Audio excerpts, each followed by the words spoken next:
There was a time in the not-too-distant past when only astronauts and launch technicians saw a bona fide spaceship close up before its launch into space. Most of us have had to be satisfied with seeing them at museums long after missions end. This is not the case with NASA's Space Shuttle Enterprise, shown here moving from the manufacturing plant through Lancaster, California, a small town in the high desert near the Mojave, to NASA's Dryden Flight Research Center for flight tests some 30 miles away.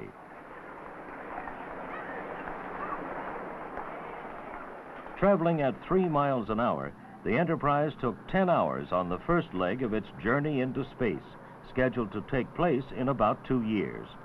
The Enterprise will probably never move this slowly again.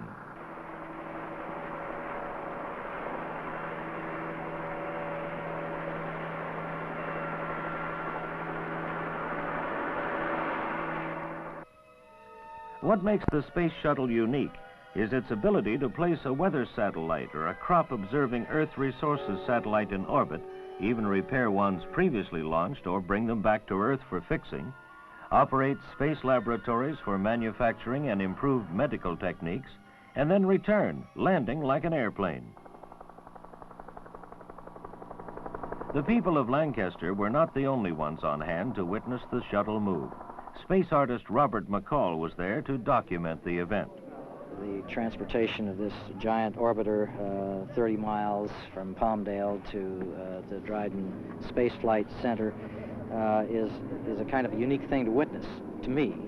Every phase of this evolution of the space shuttle is an exciting thing to me, and I hope to capture some of that excitement in the paintings that I do. Bob McCall is one of several artists who have been documenting major milestones in the U.S. space program.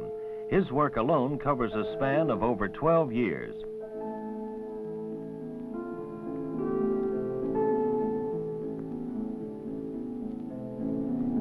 McCall's efforts are not limited to actual events, as you can see in these paintings depicting his ideas of living and working in space in the future.